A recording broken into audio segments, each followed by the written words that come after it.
네, 시시각각 급변하는 서울의 오늘 화제의 소식을 알아보겠습니다. 서울시 문화정책자문단으로 활동하고 있는 김성수 문화평론가 모셨습니다. 안녕하십니까, 평론가님? 안녕하세요, 네. 김성수입니다. 자, 오늘이 세월호 참사 이후 네 번째 스승의 날인데요. 그렇죠. 그렇죠. 거기서 돌아가신 선생님들이 계시지 않습니까? 그렇습니다. 단원고 희생교사 고 전수영 씨의 모친이 이 언론사에 모친께서 언론사에 편지를 보냈어요. 예, 이 편지가 굉장히 가슴을 울리고 있는데요. 네. 고 전수영 교사의 어머니 최숙란 씨입니다. 이 최숙란 씨는 본인도 중학교 선생님이셨고요. 아, 그래요? 예, 그리고 어렸을 때부터 그 전수영 선생님이 열심히 엄마를 따라서 학교에 오고 어머니에게 선물을 하고 그러면서 선생님을 갖다가 배려하는 그런 마음들을 키워나갔다는 내용들을 네. 이렇게 적으면서 사실 그 전수영 교사의 경우는 유가족이 국가보훈처를 상대로 소송을 냈었죠. 이제 순직 공무원에 준하는 예우가 아니라 순직 경관에 준하는 예우를 받아야 되는 거 아니냐. 사실 그때 당시에 선장과 선원들이 다 배를 버리고 도망가고 있을 때 마땅히 경찰 공무원들 이상이 하는 일들을 하다가 희생을 당한 분들 아닙니까?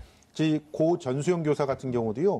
실제로 자신들의 구명조끼를 벗어서 학생들에게 입히고 최대한 물 밖으로 밀어내는 과정에서 다시는 돌아올 수 없는 길을 간 것입니다. 네. 이러면 정확하게 순직 군경과 같은 행동을 했다라고 봐야지 마땅하다고 하면서 1심에서도 판결을 내렸는데요. 국가보훈처가 항소를 하는 거예요. 아, 그래요? 예, 항소를 했습니다. 그래서 이번에 보훈처장도 이제 바뀌게 될 테니까 그만뒀어요, 그분. 예, 그러니까 좀 달라진 그런 선택들을 좀 기대해 볼 만한데요. 어쨌든 국가가 우리 이 국민들을 상대로 네. 어떤 이러한 방어권들을 갖다 행사할 때는 상황이나 또 그 대상이 누군지를 꼼꼼하게 따져보면서 해야 되지 않을까 생각이 들어요. 지금 당장의 예산을 갖다가 지키는 것도 중요하지만 누구로부터 예산을 지켜야 되는지, 이게 지킬 수 있는 것인지 이런 네. 부분들을 좀 판단해야 되지 않을까 하는 생각이 들었습니다. 네, 하여튼 뭐 좀 있으면 신임 보훈처장이 임명될 테니까요. 네. 그분의 이제 입장을 한번 지켜보기로 하고요. 네. 오늘이 스승의 날을 맞아서 문재인 새 대통령이 예. 이 세월호 참사 과정에서 돌아가신 예. 기간제 교사분들에게 예. 순직 처리를 해라. 그리고 인사혁신처의 명을 내렸습니다. 그렇습니다. 여기서도 역시 처가 지금 네. 자신들의 어떤 어떻게 보면은 뭐라고 할까요? 법에 정해져 있는 것 절차대로 진행을 하는 거지만 국민의 세금들을 지키기 위한 행동이긴 합니다. 그렇지만 지금 여러모로 봤을 때 이 비정규직 교사라고 해도 김영란법에는 다 저촉이 되는 공직자로 인정을 받지 않습니까? 네. 그럴 때는 공직자라고 하면서 지금 현재 순직을 했음에도 불구하고 순직으로 인정을 못 해주겠다는 거예요. 네. 왜냐? 정규직이 아니기 때문에. 그래서 이 부분에 대해서 또 역시 소송을 한 2명의 유가족들이 있습니다. 아, 그렇습니까? 예, 네. 김초원, 이지혜 이 두 기간제 교사인데요. 이 두 교사에 대해서 순직 처리를 해줘야 된다. 이렇게 문재인 대통령이 지시를 했으니까 네. 이 부분은 받아들일 것 같은데 저는 개인적인 욕심입니다만 이분들도 역시 순직 경관에 준하는 대우들을 당연히 예. 받아야 되지 않을까. 아니 죽어서도 그러면 어떤 교사님들은 순직 경관에 대해서 그 대접을 받고 어떤 분들은 그냥 순직 공무원만 받으면 만족한다. 이런 것들이 죽어서도 차별이 또 존재하는 것이기 때문에 모두 공이 아이들을 지키기 위하여 희생당한 분들은 알겠습니다. 순직 경관의 대우를 해줘야 될 거 아닌가 생각이 듭니다. 그동안에 요지부동하던 인사혁신처장이 이 새 대통령이 그러한 얘기를 하니까 예. 오늘 제가 오전에 기사를 보니까 가능한 한 방법을 찾아보겠다. 이렇게 얘기를 했습니다. 방법은 찾으면 찾을 수 있습니다. 예. 자, 비정규직 기간제 교사들의 처우 문제 좀 다시 한번 좀 짚어보시죠. 예, 오늘 더 심하게 느껴지죠? 네. 이제 카네이션 달아주기 행사를 오늘 하는데 사실은 이제는 학생들이 직접 카네이션을 달아줄 수가 없습니다. 바로 김영란법 그렇죠. 때문이죠. 예. 그래서 이제 교육청에서 카네이션을 준비해서 선생님들에게 달아주긴 했는데 그래요. 근데 일선 학교에서 교감이나 교장 선생님들이 기간제 교사한테도 달아줘야 되는 거 아니에요? 이런 얘기를 논의를 하고 있다는 거죠. 이게 당연한 일이지 않습니까? 심하네. 다 달아줘야 되는 일인데 이걸 달아줘야 되느냐 말아야 되느냐 이걸 가지고 논의를 하고 있는 그런 네. 상황입니다. 그런데 아까도 말씀드렸지만 김영란 법에 의하면 이 기간제 교사들은 전부 공공직 그러니까 공무원과 준하는 그런 처분이라고 봐서 네. 이분들한테 선물을 하면 안 됩니다. 그러니까 공무원으로서의 권리는 제대로 누리지 못하면서 공무원으로서의 의무나 제약은 똑같이 받는 그런 이중의 피해를 당하고 있는 상황이라는 거죠. 네. 그런 측면에서 오늘 더 이 기간제 교사들에 대해서 특별한 처우들이 개선돼야 되지 않나 하는 지적들이 나오고 있는 날입니다. 그렇게 말씀하신 규장 선생님과 교감 선생님이 안 계시겠죠. 설마 교육하시는 분들인데, 교육자인데. 예. 자, 교사 10명 중 1명이 기간제 선생님이죠. 그렇습니다. 네. 그럼에도 불구하고 예. 굉장히 부당한 대우들을 받고 있는데 글쎄 말이에요. 절반 가까이 부당 대우를 받고 있다는 건데 그 부당 대우의 유형은 이런 겁니다. 뭐 가령 불완전한 신분이니까 네. 정교사로 전환하는 문제나 계약의 연장을 빌미로 해서 불합리한 어떤 이 일들을 막 맡깁니다. 그래서 사실은 그 현장에서는 정교직 선생님들에 대해서 어떻게 보면 모든 그 정규직 선생님들의 뒤치다거리를 다 하는 사람들이 기간제 교사인 것처럼 여겨지는 것이죠. 네. 실제로 여교사라고 하는 영화가 이 문제를 날카롭게 고발을 해서 화제가 되기도 했었는데요. 네. 뭐 채용 연계를 이유로 대부분의 교사들이 공개 수업, 뭐 꺼리고 있는 것들이죠. 또 담임지책 이런 걸 기간제 교사한테 넘긴다든가 네. 또 실제로 1년 내내 이렇게 딱 근무를 하게 되면 퇴직금을 줘야 되는데 1년에서 하루가 빠지게 계약을 합니다. 알겠습니다. 그래서 퇴직금을 안 주는 이런 일들 네. 뭐 근본적으로는 비정규직 교사를 없애야 되겠지만 네. 근본적인 대책들을 좀 논의해야 될 것 같습니다. 문재인 대통령이 인천공항공사에 가서 예. 비정규직 정규직화하는 문제. 그래서 만여 명이 그 공항공사 사장이 10,000명을 연내 정규직화하겠다. 예. 또 오늘 이제 그 세월호 참사에서 그 돌아가신 기간제 선생님들을 순직 처리하라. 예. 이런 부분들은 사회에 상당히 그 긍정적인 반향을 일으키고 있는 것으로 하여튼 그렇습니다. 평가됩니다. 예. 기간제 교사니까 여기까지 하고요. 그 서울시가 대통령 후보 캠프에 건의한 정책 과제들이 상당히 있는데요. 그렇죠. 이 중에서 66건을 건의했는데 무려 39건이 이 새 정부 공약에 포함됐다는 얘기입니다. 그렇습니다. 네. 그래서 서울시가 자랑스럽게 발표를 했는데요. 네. 일단 생활임금제 그리고 젠트리피케이션 특별법 네. 그리고 임차 상인 권익 보호 또 프랜차이즈 불공정 거래 시 피해 구제 네. 방법 그리고 또 노동시간 단축 광역단위 자치경찰제 원전 하나 줄이기 이 캠페인, 네. 또 비정규직의 정규직화, 그리고 공공임대주택의 경제협력개발기구 평균 이상 확충 이런 등등의 그 정책들이 반영이 돼서 공약화됐고요. 실제로 비정규직의 정규직화는 말씀하신 대로 지금 네. 우리 교사들서부터 네. 또 사실은 뭐 인천공항 같은 경우는 자회사의 정규직 전환이지만 어쨌든 제한된 상태 내에서라도 진일보하는 그런 모습들이 있었기 때문에 평가할 수 있는 그런 상황인 것 같고요. 네.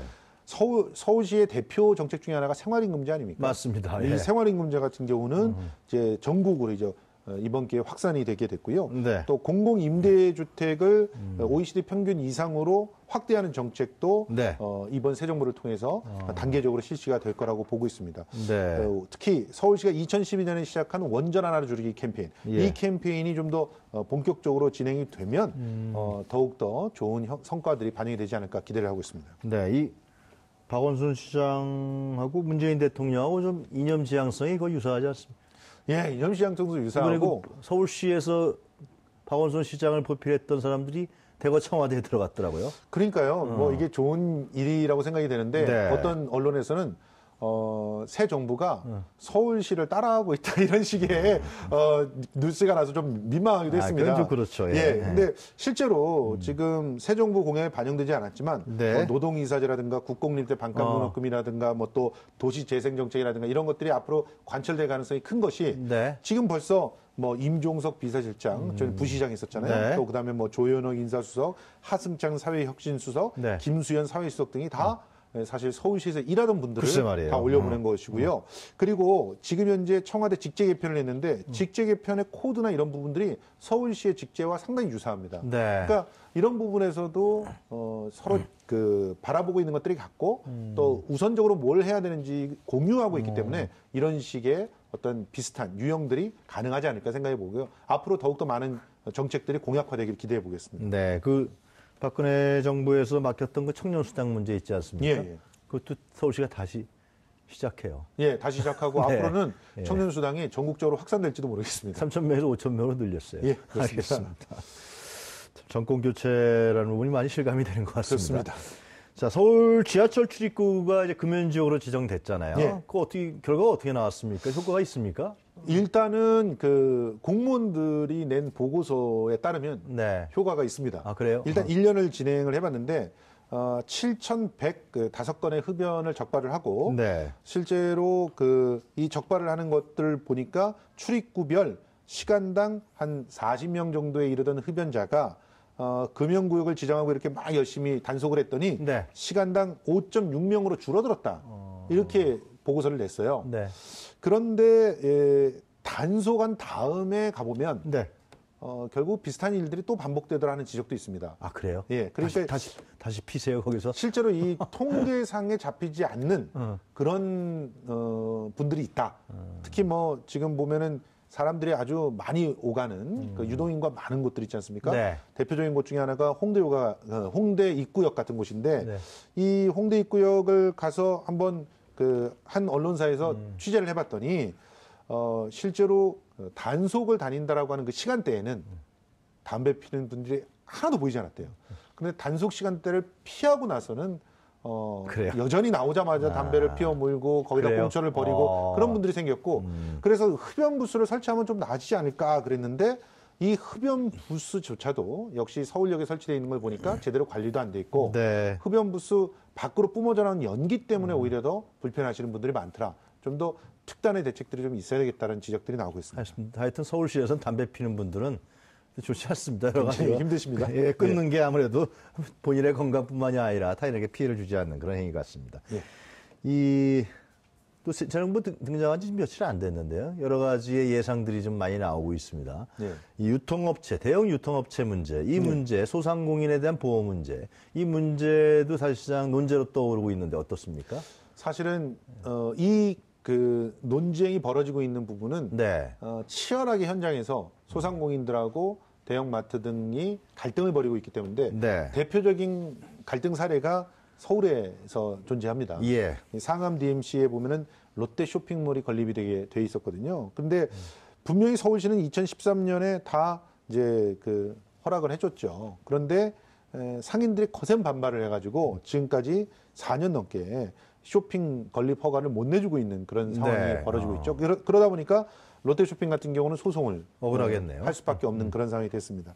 지금 기본적으로 문재인 대통령도 네. 골목 상권들을 지키기 위해서는 마트들에 대한 규제는 필요할 수밖에 없다라고 네. 강력하게 얘기하고 있고 심지어는 입지와 영업 시간의 규제 그리고 프랜차이즈 가맹 계약의 개선 등을 강력하게 네. 밀어붙일 생각인데요.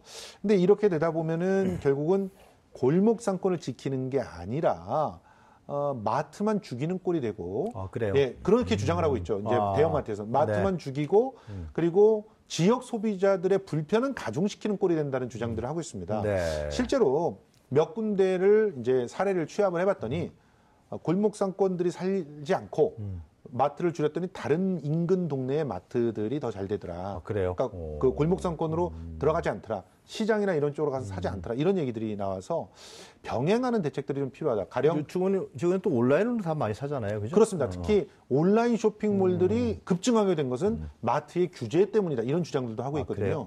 그렇기 때문에 여러 가지 대책들이 병행돼야 된다는 주장들을 하고 있습니다. 가령 지역 상품권 같은 거를 더욱더 활성화시켜서 네. 마트를 가지 못하면 지역으로 갈 수 있게끔 선순환될 수 있는 그런 다른 통로들을 터주면서 또 지역의 시장이나 또 골목 상인들이 좀 더 네. 원활하게 다른 사람들이 쇼핑할 수 있게끔 어떤 하드웨어들을 지원해주는 그런 정책들도 같이 해봐야 된다는 얘기들이 나오고 있습니다. 자, 오늘 말씀 잘 들었습니다. 감사합니다. 고맙습니다. 네, 지금까지 김성수 문화평론가였습니다.